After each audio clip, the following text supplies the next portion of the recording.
Welcome to the Smith and Roland Show. Let's join our host, Alan Smith and Jeff Roland. All righty, everybody. Welcome to the Smith and Roland Show. Yes, sir. Here we are. Are you here, Alan? Wait a minute. Yeah? Yeah. Oh, he's here. Yeah. All right. Listen, everybody's here. I'm not all here. But trust me, 25% of me is all y'all can handle. God, I agree with the gracious first today. part of your statement. You're not all here. That one I agree with. It's good to have Jason all the way back Yeah. from Cuba. I know. Cuba.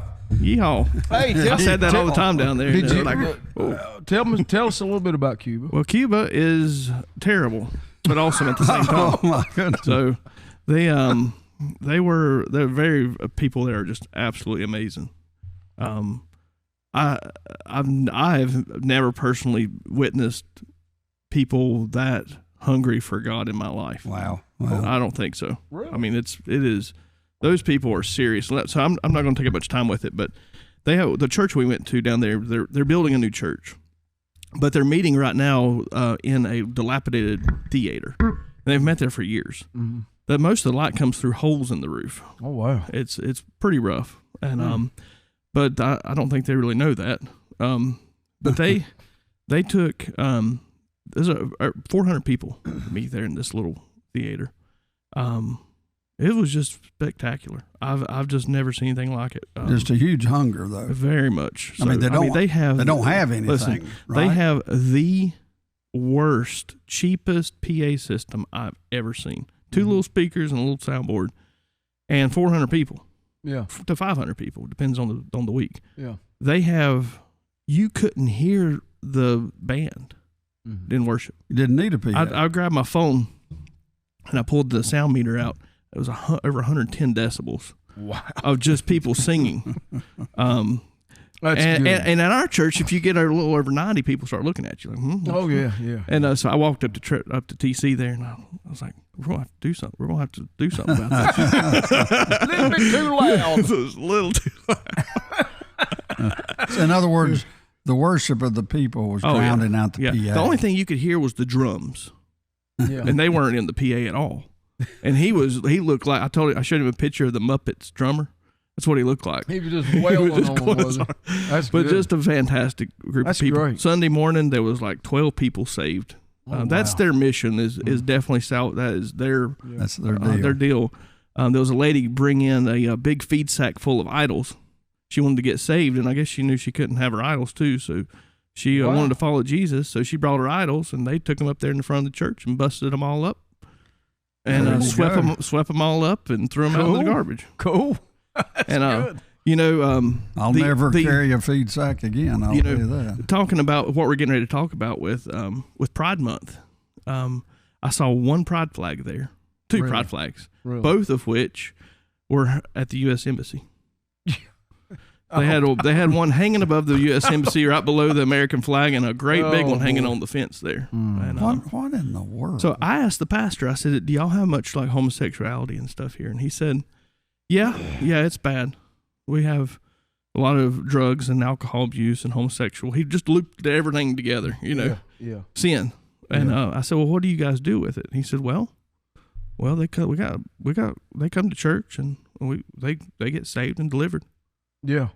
all in one fell swoop. They get saved and Now delivered. he kind of put his language of being born again and delivered at the all same at the same time. Yeah, it's the same thing. It was just this comes in. Yeah.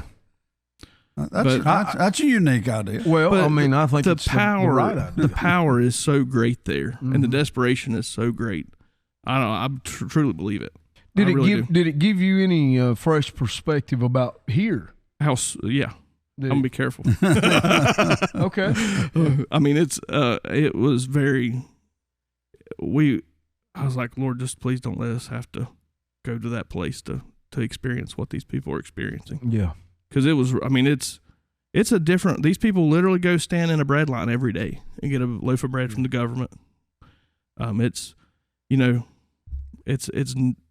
like what we would say would be like our worst nightmare. Yeah. As far as communism goes, if that's like the American nightmare, But they're hungry for Jesus. Oh my gosh, it's unbelievable. It was just unbelievable. And while we were down there, a house of prayer, they prayed for us while we were there. And Alan had sent out, if you haven't read it, you should go on the Kingdom Prophetic Society and read that article on the great revival of Cuba in '88. It was pretty powerful. Yeah, that was good. Yeah, it was pretty powerful. Yeah, it was. Now, did we do it on Unplugged? No, we didn't. We did not. I read what you put up. Dark. It was good. Oh yeah, it was huge. It was good. It was huge. Were they aware of that revival there, Jason? They were. I think they're just so much still in revival. I don't think that much. It's probably not hasn't stopped. changed. Yeah, they have. So on Sundays they can meet. They can meet. Their whole church can meet during the week. There seems to be some rule where you can only have so many people meeting in a group. So it seemed like a weird rule. So they have small groups. Their small groups meet twice a week. Yeah. They have something at the church. They have a church event for the whole church every single day. Yeah. They had a worship night Saturday night before. It was Saturday night before the church service we went to, and it was bonkers. I don't speak Spanish. Yeah. But it was wild. It was, like I said. Do you think that things was imparted to you while you were there? I think so. If nothing, I mean, it was very eye-opening, I guess, more than anything. I'm looking forward to, going back for sure. Yeah. And seeing what's going on. It just made me realize how dead it is here, in a way. Well, it is not, and it's just people. I think it's just the people. That's the only difference. It wasn't that God's any different in Cuba. Yeah, right. It was just the hunger the level of hunger was different. Yeah. Well, the big contrast between this article we were looking at about the 10 ways. What is it there? 10 things for Christians to remember during Pride Month. Yeah, during Pride Month. I mean, here we are talking about Pride Month in the United States, and Jason didn't see but 2 flags down there. It's the whole definitely time. not there what they're thinking about. And so this is not. They're thinking about the next loaf of bread. Yeah. And when you get so blessed as we are. Well, that's God, right. That's exactly It's right. amazing how the main thing that you need to be thinking on, you go to all these weird conversations that should not even be happening, I might add. And if we didn't have people in high places pushing it and promoting it, we wouldn't have the problem. For sure. But we have definitely have a crowd voted in now that should never have gotten there. Makes you think that our prosperity maybe has caused us to be apathetic. I think so. The one, like, it was interesting to hear them talk about American politics, because to them, American politics affects them greatly. I'm sure. And so they said that what they were hoping for was that Trump would get reelected, and I heard people saying this. It was just kind of a thing that he would bring the U.S. military and free Cuba. And I was like, you might be better off doing it on your own.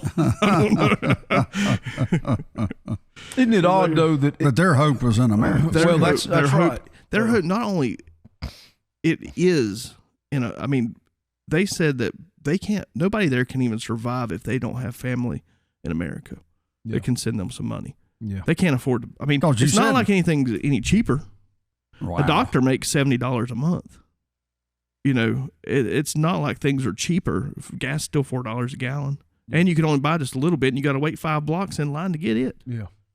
Yeah. And so it's it's just a different. So really, a communist type regime has landed them in what you would consider abject poverty. Yeah. Oh, it's the poor. It is Well, Jason, I remind Trevor you, was telling me it was poorer than Guatemala. One thing you told me, Jason, was nobody's doing anything because there's not any job. I mean, I have never seen so many people not doing anything. I mean, they don't have anything to do. I asked them, I was like, what do you guys do for fun? And they were like, what's what? Definition here, definition. The odd thing is that they do place some hope in America for their survival. And when you're saying that, I was thinking about Dr. E.J. Daniels.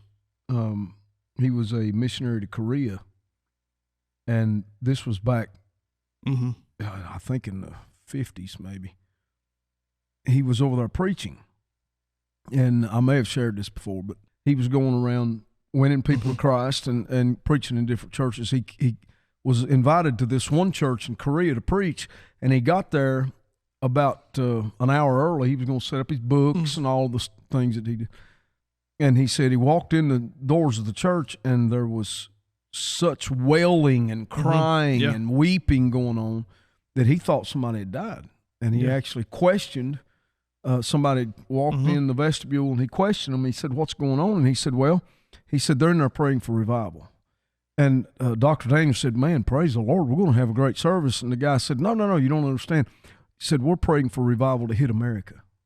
And Dr. Daniels said he didn't, he said he didn't understand. He said, "What about here?" And that guy said, "Well, we understand here that if the fire of God dies in America, the rest of the world has no hope." Yeah. And I believe there's truth in that. Yeah. I think that's one reason why God raised up this country with such blessing, is because we have a major responsibility. And it's almost as if we no longer take our responsibilities from God seriously. And it makes me wonder just how long those responsibilities will be ours. Well, it doesn't take but 1 or 2 generations to lose it. That's right. And it comes because it's not the history of it and the truth of it's not passed to the next generations. And we have generations now that do not have that history. Yeah, that's right. It was interesting to see, like, their greatest problems is our nothing. Like, it's just money to them. Like, if they had $1,000, you're talking about life-changing, world-changing to those people. Yeah. Here it's like, nothing. Yeah. But they have something we don't have. And it was very interesting to see that shift. When's the last time you've seen people waiting to get in line to go to church? Yeah, exactly. Outside the building. Really honestly, when's the last time you saw that? Oh, the last time I seen it was probably at the revival in Pensacola. That's been however long ago that's been. It's been a long time. Yeah. But now, since then. Sunday morning, we got there an hour early, and it was pouring down the rain. Poor Trevor wiped out on the No, he didn't. Sidewalk. Now he's preaching that. Oh boy, but it was pouring down the rain. Aaron, what'd you say? There's about 50 people sitting outside waiting in the rain, at least to get into the building. Yeah, waiting to get into church in the rain. Yeah. And here we are in America. We cancel services. Yeah, if it rains, people don't go to church. Yeah. What you don't understand, they were standing outside in the rain, but when they got in the building, it was leaking so bad. It's about like it's raining in the building. So it's not like there's a drier place to go. But not only were they standing in the rain, they had to walk there. Yeah. Yeah. Or ride a bicycle. They have. Most people just don't have cars or got motorcycles. Just to go to church. Just to go to church. Yeah. And they do that every day. Yeah. They do something. It was just fascinating. But they had a strong faith. Very strong. So would you say by being there that your assessment of the spiritual environment of our nation now, how would you how does that? It's not comparable. Yeah. It's on you're on two different planets, really. Yeah. All I can say for the church in Cuba, I have great hope that it's going to change that nation. Yeah. And you can look at it. Like when you see how bad it all is in the town and the city, and you go to the church and you see all the hope, it's like hopelessness, and you walk in and there's hope. Yeah. I see now how the church can change nations. Yeah. I see that now. I didn't really understand that, I don't think, before. But now I understand it. So the church in America is a very big deal. That's a huge deal. Yeah. And so it's not, I didn't see that before. Yeah. But I see there how it's making a very significant difference. Yeah. Every single day. What about that? And praise God. I tell you what, we need to pray that revival will sweep Cuba. Sounds like it already is. It kind of already is. Yeah, good. I don't think it's ever let up. That's good. Like Mel Tari said, it doesn't. Once you enter into it, you're still in it. Yeah. It's just normal everyday. Yeah. That's good. It's like normal everyday life for them. Wow. And so this guy's the pastor there. His grandfather was a pastor. His uncle is 85 years old and still preaching at a pretty decent Baptist church there. And then there's him. Yeah. So there's 3 generations there in Cuba. Wow. He said that the biggest problem as far as attendance in their church they have is people leaving to go other places. If they have the opportunity, they'll leave. Yeah. And he said, though, like they just lost 50 people. They moved to Spain, Mexico, and United States. What about that? And so they're trying to, it's people's dream to get out of there. Now, wasn't you telling me that this is a church Dean Simpson started? It is. Yep, it sure is. So he come in and was helping Abel's uncle, and then met Abel, and then kind of took, Abel was supposed to take over his uncle's church. As a big Baptist church there. Yeah. And he wanted to go work with the drug addicts and the homeless. And so Dean helped him get started in that. Yeah. Pretty fascinating. So, yeah. I'm a little bit taken by your account of the poverty there and what it is that created such an impoverished nation. What is it that economically destroyed that nation? Because, you were saying, you made the statement that you hope that doesn't have to happen here in order for us to be hungry for God. And it does make you wonder if that if that element is driving people to Jesus, if that makes any sense.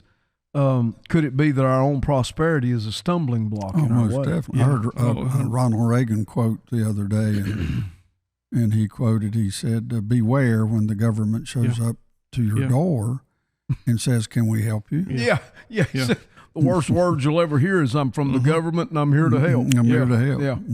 Yeah. But, their form of government is responsible. It's a key responsibility for their poverty. Socialism here is what drives. I mean, socialism, the far left here, is trying to drive us to that place, to Cuba. Yeah, that's what. Yeah, I don't know why they just don't go to Cuba. Well, and be happy. Because as hard a time as I had getting in there, but probably go But it really made me though examine my own life more than anything. Yeah, good. So okay, Lord, I don't ever want to have to live like this unless it's necessary. Yeah, learning to embrace God in your prosperity, I think, is a huge thing that we miss. Absolutely. We get lazy and comfortable and fat and sassy. And we take the blessings for granted. Yeah, we do. And we look at our biggest thing on the news right now, for whatever reason, is is sexual identity. Yes. Like, why is that? Yeah. Down there, I'm serious. They didn't think, it was kind of a joke that, oh, do I have to be a homosexual to go to the embassy? Yeah. That was kind of their joke. Yeah, and you know what? Wow. It tells you that we are their joke. Yeah, it was a joke. I mean, like, it's kind of laughing. Sure. Absolutely. If you get so poor that you're standing in bread lines to get your food, the last thing in the world on your mind is sexual identity. And that's a big deal. I think honestly that the church in America needs to wake up and rise from our apathy before it takes something like that. And I know that we're on a time crunch here, and so maybe in the next segment we can do. But let me I do want to just follow up on something in regards to what Jason's telling us. You had a whole team down there. Yeah. 6 hours. Yeah. All right. So 6 of you go down there, and I'm sure that all 6 gains perspective when you do something like this. And so you go and you see that the American embassy is who's flying the pride flag. We're kind of the things that are consuming our news cycles here is a joke to them. Yeah. Rightly so, because they're in such poverty there that their only hope is Christ. Yep. We've talked about, Alan, the difference between judgment, consequences, and wrath. And there is a big difference in the Word of God about that. There's the wrath of God that is going to be seen in the last 3.5 years of tribulation. You have judgment that fell on Christ at Calvary. And you also have consequences laid out for our own behavior. It makes me wonder that in America, it is entirely possible that we're fixing to suffer the consequences of our own behavior by the policies that's starting to shape our country. Mm-hmm. And are those consequences leading us to an impoverished state like Cuba is? Mm-hmm. Could that happen? Well, not only could it happen, we're all highly suspectable that it's already started. Yes. And so I would agree. The answer, of course, is yes, yes, yes, yes. Yeah. And the part that's hard to, it's not hard to figure out, are we headed that way? I mean, just full steam ahead. The part that's hard for me to figure out is why. Now, I can throw the scope of darkness in there and the enemy wants to destroy us. I get all that. But to see real people stand in front of a mic and answer somebody that they purposely want to go this direction. Yeah. And which that's happening more and more all the time now. A lot of people want to pass it all off on the younger generations, but the truth is the generations are shifting. The older people are dying and younger people are coming. And we are totally failing. Why is education so important? Is we are failing. If you don't listen, the reason this country's free is because of the veterans of this country. Mm-hmm. The reason it's not because of the preachers. I'm sorry. Yeah, right. It's because veterans fought for our freedom. Yes, I'm saying absolutely. direct is the freedom of this country, and to have the right to preach, to freedom of speech, First, Second Amendment. Yeah. Why are those given to us? It's because the veterans of this nation have fought to keep it. That's exactly so. Right. What we have today, to me, our hats off to the veterans of this country, because they fought to keep it. Now, we do have people today trying to throw it away. Mm-hmm. But it just so happens veterans have fought and paid for it. So it's paid in full for a little while, even though we're beginning to lose a little bit. Yeah. And you know as well as I do that the armed forces are now having a hard time getting a crowd. They're way behind on their quotas. But you can always watch list. your people that want to join the military to protect their country. That that thinking, you can always watch it. Yeah. And when that starts failing and falling off like it is now, then a true barometer of what's happening is those that fought to keep it. Are you keeping that standard up or are you losing it? And we know that we're beginning to lose it somewhat now. And those veterans that did fight for it, rightfully so, are very offended that people try to throw it away so easily. Well, and this also, we now live in a time where a socialist form of government is not only acceptable, but it is desired by many who are coming out of universities now.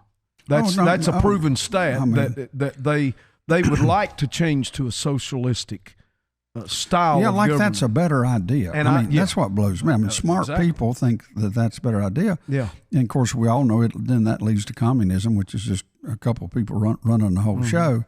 And so, if you want to know the end result of that, look at Cuba. And I'm like, we have so many examples in history. Oh yeah, absolutely. Of where this is always total failure. Yeah, and why? And so it has to be on purpose. I can't believe that we've allowed others to come in and take over our universities and all this mess. I guess it all comes through pride. In a university, you have knowledge and large smart people. It's got to be pride somewhere. Is because that's the one Satan got thrown out of heaven for. So I put it all under human pride. Yeah, is how it comes in. Yeah. Well, there we go. We're out of time, are we, Jason? We are out of time. Okay. You want to head into the next segment here? Yeah, let's do. All right. Thank you for joining today's Smith and Roland Show. You can check out our website at kingdompropheticsociety.org and our daily unplugged podcast at smithandrolandshow.podbean.com. You can also join us on Amazon, Apple, or Spotify.